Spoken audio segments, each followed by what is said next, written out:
तो जी welcome back to channel. कैसे हैं आप सब? उम्मीद करता हूं आप सब बहुत अच्छे होंगे, फुल में सब लाइफ को एंजॉय कर रहे होंगे। और लाइफ में ना कुछ काम ऐसे होते हैं जो आपको ना चाहते हुए भी करने पड़ते हैं, लेकिन वो बहुत जरूरी होते हैं। उनमें से एक काम आज है जो अपने को करना है कि अपने को भाई अपना असला जमा करा के आना। काफी लोगों को ना असला नहीं पता होगा, देसी भाषा का शब्द है ये असला। जिनको पता है वो बताओ भाई कमेंट बॉक्स में क्या होता है, बाकी मैं आपको बताता हूँ। अब असला होता है आर्म्स, बंदूक, राइफल, जो भी आप रखते हैं वो। और वो जमा कब करानी पड़ती है? जब भी भाई इलेक्शन का टाइम आता है तब। तो जमा क्यों करानी पड़ती है? जब आता है भाई इलेक्शन का टाइम, चाहे कोई से भी इलेक्शन हो, आपके एरिया में भाई आपको अपना असला जमा कराना पड़ता है। क्योंकि देखो इलेक्शन का टाइम होता है, कोड ऑफ कंडक्ट लगा होता है, आचार संहिता जिसको हम बोलते हैं वो लगी होती है। और उस दौरान कोई हिंसा हो और कोई अपना पर्सनल हथियार इस्तेमाल ना कर ले, इसीलिए सभी नोटिफिकेशन भेजा जाता है। थाने से कॉल आती है कि सर आपने अपना असला जमा करा दिया, तो आपके पास ऑप्शन होता है, तो आप जहाँ पे रह रहे हैं वहाँ पे आप अपना असला जमा करा दो, या जहाँ से आपका आम लाइसेंस बना हुआ है वहाँ पे भी आप अपना असला जमा करा सकते हैं। दो जगह होती है, तो थाने में जमा करा दो या आप अपना गन हाउस में जमा करा दो। मैं प्रेफर क्या करता हूँ, मैं गन हाउस में प्रेफर करता हूँ जमा करना, क्योंकि उसमें पता क्या है, एक तो आपका असला ना सेफ रहता है। एक बार यार मेरा होल्स्टर चेंज हो गया था रिवॉल्वर का, तो उसके बाद फिर मैं ना थाने में देना बंद कर। हालांकि उन्होंने कहा अच्छा सर आपका था, ले लो, माना यार छोड़ो, अब तो दे दिया, आपने रख लिया तो छोड़ो कोई बात नहीं। तो इसी वजह से यार फिर मैं ना देता ही नहीं हूँ। और प्लस ना यहाँ पे आपका सेफ रहता है। अब आप हो गए विक्रम भाई पुलिस के पास भी सेफ नहीं है क्या भाई? वहां ना ऐसे रखे जाते हैं, डाले जाते हैं। अब मेरा मैं आपको अभी दिखाऊंगा, वेल पॉलिश्ड, मतलब साफ सुथरा मेंटेन्ड है मेरा। तो भाई मैं अपना मेंटेन रखता हूँ। तो इसी जैसे हम अपनी गाड़ी को मेंटेन रखते हैं, ऐसे हम अपने असले को भी मेंटेन रखते हैं। ये भाई है कह रहा भैया मुझे वीडियो में मतलब मैं मेंटेन नहीं हूँ आज। क्यों भाई मेंटेन क्यों नहीं है? मैं कहता शेरों के मुंह किसी ने दो यार, फुल मेंटेन बंदा है। कह रहा भैया मुझे अच्छा नहीं लग रहा है, मैं टी शर्ट में हूँ, मैं लोअर में हूँ। अरे आज नहाया नहीं। सच्चाई मैं बताना नहीं चाह रहा था। मैं ये देखो यार, ये दिल का सच्चा बंदा है यार, इसने बता दिया कि भैया मैं नहाया नहीं हूँ। अब ये लेट है, थोड़ा सा लेट उठा है महाराज, कल रात को बहुत मेहनत। अभी इनका सुबह हुआ, 5 बजे तो सोया हूँ। दोपहर को 2 बजे इनकी गुड मॉर्निंग होती है महाराज की। नहीं 12 बजे उठ गया। सच्चा आदमी हो। देखो भाई इतना बोला है बंदे ने कि 8 बजे नहीं बोला, 7 बजे, 6 बजे नहीं बोला, सच बता दिया। सुबह 5 बजे सोया था तो 12 बजे उठा। 7 घंटे तो नींद की जरूरी है भाई। यहाँ पे अपने बाउंसर आगे चलते हुए गनमैन। ये वाली दवा बहुत कम निकालता हूँ, मतलब इसका जो मजा था ना, जो है ना सही दो नाड़ी, इसका तो मजा ही अलग था। क्या आजकल ये कहते हैं ना ट्रेंड में नहीं है, लेकिन इसका ट्रेंड कभी जा भी नहीं सकता, ये हमेशा ट्रेंड में रहेगी। बाकी आपको मैं बस इतना ही दिखाऊंगा भाई। यार तुम शौक कर रहे हो? नहीं भाई मैं कोई शौक नहीं कर रहा, मैं बस इसलिए बता रहा हूँ कि ना देखो जब भी इलेक्शन है, आप तो वैसे भी हमारे आम चुनाव है, ठीक है, तो इसमें तो भाई हर पूरे देश में जहाँ कहीं भी किसी के पास भी असला, सबको ही अपना जमा कराना पड़ेगा। जब आपके क्षेत्रीय चुनाव होते हैं ना, चाहे वो सरपंच जी के हों चाहे नगर निगम के, जब भी हो, तो आपके एरिया में जहाँ जिस स्टेट में वहाँ जमा कराना पड़ता है। और इसमें तो भाई ऑल ओवर इंडिया वालों को जमा कराना पड़ता है, और ये जरूरी भी है और ये सेफ्टी है भाई। नमस्कार, कैसे हो? ओ भाई आग लगी बेसमेंट में, बाज लो जल्दी से। तो देख नाक बंद कर लिया, आग उग ना लगी भाई। ये वो कर रखा है, मच्छरों से छिड़काव कर रखा है। मच्छरों से छिड़काव नहीं, मच्छरों से बचाव के लिए छिड़काव कर रखा है। अब भाई मैंने गाड़ी से भी माइलेज सिटी में निकाल रहा था मैं 12 का। मेरे नाल बोला भैया इसको रीसेट करो, मैं ना 13-14 का माइलेज निकाल के दिखाऊंगा। अब माइलेज पता क्या आ रहा है इसके पास? अरे दोबारा रीसेट कर गया, 7.4। लेफ्ट ही जाना था ना?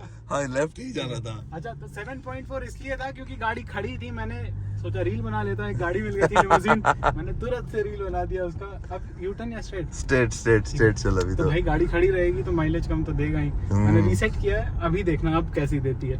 मैं 13-14 निकाल दूंगा। 13-14 तो वैसे मैं भी निकालता हूँ ना, वो तो ट्रैफिक और सिचुएशन पे डिपेंड करता है ना। लो आ गई तुम्हारी 13-14 की माइलेज आ गई। अब तुम दोबारा रीसेट करके दिखाना, ठीक है ना? अब करके जाइयो, अभी आ जाएगी भाई यहाँ पे माइलेज, फिर पता लगेगा ये कितनी माइलेज निकालता है। भाई प्यार से चलाओगे ना तो जितने भी ड्राइवर्स हैं ऐसे जाम में भाई जो माइलेज देनी है वही देगी। ऐसे ट्रैफिक में खींच के चलाओगे तो फिर तो भाई 7.4 भी नहीं देगी। हाँ, और भाई अपना स्लैब जमा हो गया है। और इसका क्या होता है, और यहाँ पे जो चार्ज लगता है वो 1000-1500 रुपये पर मंथ लगता है भाई। किसी से 1000 ले लेते हैं, किसी से 1500 ले लेते हैं, किसी से उससे भी कम ले लेते हैं। तो सर अपने से जायज़ पैसे ले लेते हैं। 2 महीने के लिए जमा हो गया है, तो 2 महीने बाद अस्सलाम मिलेगा। लेकिन अपने को एक गन पसंद आई है, जब हम वापस लेने आएंगे ना अपना हथियार, तब लेके जाएंगे उसको, है ना। अच्छी लगी ना, बहुत मस्त गन थी यार, पसंद आई मेरे को, वो बहुत प्यारी थी। मेरे को शौक है भाई चीज़ों का थोड़ा सा ना, गाड़ियों का, इन सब का अच्छा लगता है। बस यूँ है कि हाँ, एक अपने पास ऐसी चीज़ होनी चाहिए। और अगर आपके पास भी अपना पर्सनल आर्म है तो भाई उसको जाके आप जमा करवा दो। आपके जो थाना लगता है वहाँ जमा करा दो या गन हाउस करा दो। और अगर अब तक आपने नहीं कराया हो तो आपको थाने से फ़ोन भी आ चुका होगा। मेरे को भी याद तभी आया था, बोला सर आपने जमा करा दिया। मोह यार सच में मैं तो भूल गया था, आज ही जमा कराते हैं जी। बहुत दिन हो गया आपके सवालों के जवाब नहीं दिए हैं भाई, तो आप रखेंगे Q&A।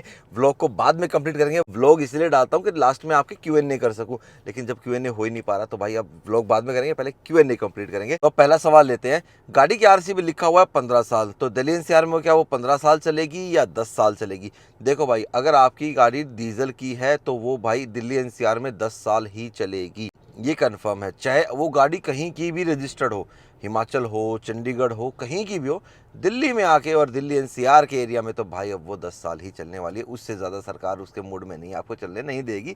चाहे आपकी गाड़ी कितना ही फिट क्यों ना हो, फिटनेस सर्टिफिकेट सब कुछ भी हो, वो नहीं चल सकती। अगला सवाल है, क्या आप diesel rear wheel drive Thar को सजेस्ट करते हो या नहीं ओवर द पेट्रोल थार? देखो भाई, अगर आपकी ड्राइविंग बिल्कुल ही सिटी की है और आपको टोरे के लिए गाड़ी चाहिए तो ही आप रियर व्हील ड्राइव लेना। पावर आपको 115 bhp मिलेगी, 300 न्यूटन मीटर का टॉर्क मिलेगा, 4 सिलेंडर इंजन आपको मिलेगा, 1.5 लीटर का मिलेगा, वो बड़ा वाला इंजन नहीं मिलेगा 2.2 लीटर का। लेकिन इंजन में टॉर्क अच्छा खासा है तो वो आपको फील नहीं होगा। यही बात अब इसके अंदर DPF फिल्टर चौक होने की। अगर आप गाड़ी मैनुअल लेते हो तो उसमें तो हमारे जो RPM है गाड़ी के वो भाई 2,500-3,000 हज़ार के आसपास टच करते रहते हैं। तो मैनुअल में DPF का इशू इतना नहीं आता जितना कि एक ऑटोमेटिक गाड़ी के अंदर आता है। और टोयोटा में ये DPF चौक की दिक्कत कम आती है।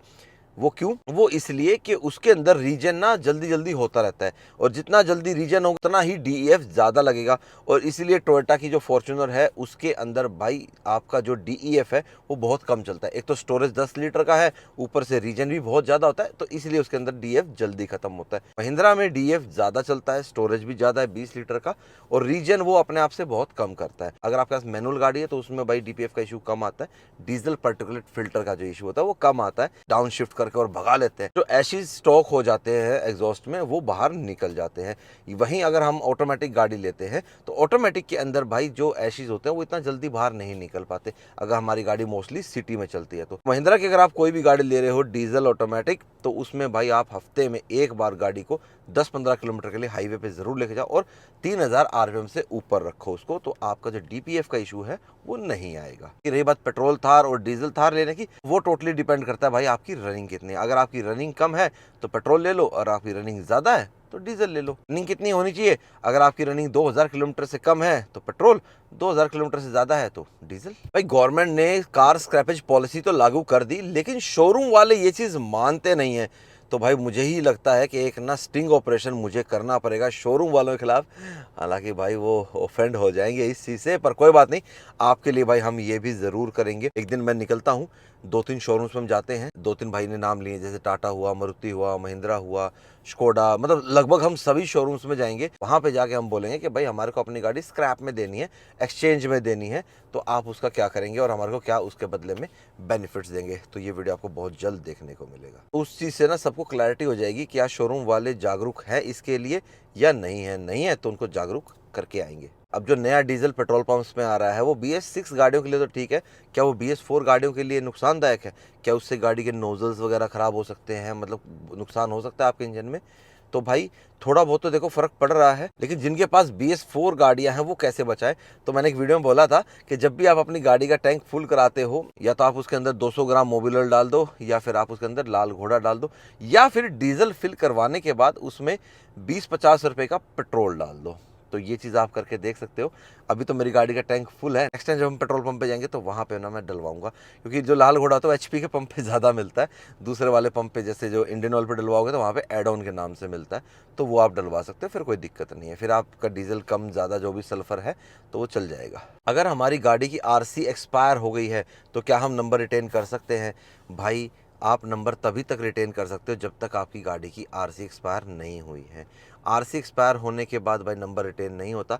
फिर भी कुछ एजेंट्स हैं भाई जो 2 नंबर में कुछ इधर उधर काम करते हैं, मैं सजेस्ट नहीं करूँगा, लेकिन भाई बेटर यही है कि आप गाड़ी की RC एक्सपायर होने से पहले ही अपना नंबर रिटेन कर लें अपने दूसरे व्हीकल के ऊपर। एक सवाल और है कि एक भाई के पास ना इलेक्ट्रिक स्कूटर के ऊपर नंबर है, वो चाहते हैं अपनी गाड़ी के ऊपर ट्रांसफ़र करवाना, तो भाई आपका हो जाएगा। तो हरियाणा में, हिमाचल में, पंजाब में, चंडीगढ़ में तो भाई स्कूटर का बाइक का स्कूटर पे ट्रांसफ़र हो जाता है, लेकिन दिल्ली के अंदर नहीं होता भाई। अब इलेक्ट्रिक व्हीकल का दिल्ली के अंदर ट्रांसफ़र हो रहा है नहीं हो रहा है, ये मैं आपको कंफर्म करके बताऊंगा। वैसे तो नहीं हो रहा है, क्योंकि दिल्ली गवर्नमेंट ने ना कई सारी सीरीज़ निकाली हैं, जैसे एक EV सीरीज़ निकाली है उन्होंने, एक GD निकाल रखी है, ग्रीन दिल्ली करके। दिल्ली में इलेक्ट्रिक व्हीकल से स्कूटर पे जाने का वो मैं आपको कंफर्म करूंगा। बाकी अदर स्टेट्स में जहां नंबर रिटेन पॉलिसी है वहां से आप स्कूटर से गाड़ी, गाड़ी से स्कूटर कर सकते हो। कैरियर लीगल है हमारी इंडियन कार्स पे, तो भाई देखो कमर्शियल गाड़ियों में तो कोई दिक्कत नहीं आती। हाँ, पैसेंजर व्हीकल्स पे अगर आप खाली रूफ कैरियर लेके चल रहे हो तो पुलिस वाले कई बार रोक लेते हैं। अगर उसके ऊपर लगेज रखा होगा तो वो नहीं रोकेंगे, तो उनको ये लगता है कि हाँ भाई लगेज के लिए बंदे ने रख रखा है। प्लस इसके लिए ना एक सर्टिफिकेट मिलता है जहाँ से आप रूफ कैरियर लगवाते हो, जो कंपनी रूफ कैरियर बनाती है, जैसे फोर्स की गुरखा है, उसके साथ अगर आप रूफ कैरियर लेते हो एजेंसी से तो वो आपको एक प्रॉपर सर्टिफिकेट देते हैं कि ये लीगल है। तो इस तरीके से। बाकी अदरवाइज आफ्टर मार्केट हम लगवाते हैं, उसका कोई सर्टिफिकेट तो मिलता नहीं है। जब रिक्वायरमेंट हो तो भाई लगा लो, और नहीं रिक्वायरमेंट है तो रहने दो भाई। एक भाई ने सजेशन दिया है, विक्रम भाई, जैसे आपकी स्कॉर्पियो एन का इंटीरियर ऑल ब्लैक है ना, पिलर्स और रूफ, ऐसे ही आप जिमनी का भी कर दो। देखो जिमनी के भाई पिलर्स तो ब्लैक हैं, खाली ए पिलर थे जो ब्लैक नहीं थे, वो मैंने ब्लैक करवा दिए। और रूफ को मैं ब्लैक इसलिए नहीं करवा रहा कि थोड़ा सा ब्लैक होते ना वो थोड़ी सी क्लॉस्ट्रोफोबिक हो जाएगी, थोड़ा कैबिन छोटा ना भाई उसका, अगर हम स्कॉर्पियन से कंपेयर करें।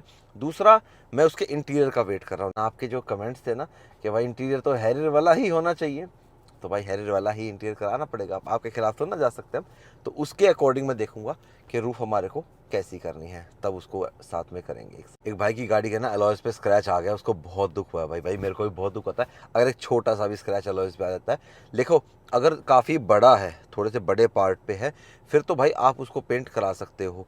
अदरवाइज बड़ा नहीं है तो रहने दो भाई, छोटा सा है तो चलने दो, कोई नहीं, एक नज़र बट्टू हो जाएगा। अगर आपको दोबारा पेंट कराना है तो टायर को रिमूव करा के ऊपर से अच्छे से उसकी सैंडिंग करवा के, क्योंकि अगर आप ज़्यादा मोटा पेंट चढ़ा देते हो, जैसे हमने भी जिमनी के अलॉयज जो पेंट कराए थे, प्रॉपर तरीके से सैंडिंग करवा के, मतलब पेंट का पूरा निकाल दिया था हमने सैंड कर करके, उस तरीके से आप पेंट कराना। अदरवाइज अलॉयज पेंट के कारण भारी हो जाएगा, एंड जब आप गाड़ी की बैलेंसिंग करवाओगे तो उस टाइम पे वेट बहुत ज़्यादा लेगा। अगर आप पेंट करवाएं तो इस तरीके से करवाना, फिर कोई दिक्कत नहीं आएगी। एक भाई की सियाज 60,000 किलोमीटर चल गई है और वो पूछ रहे हैं कि मैं सिंथेटिक ऑयल डालूं या नॉर्मल डालूं।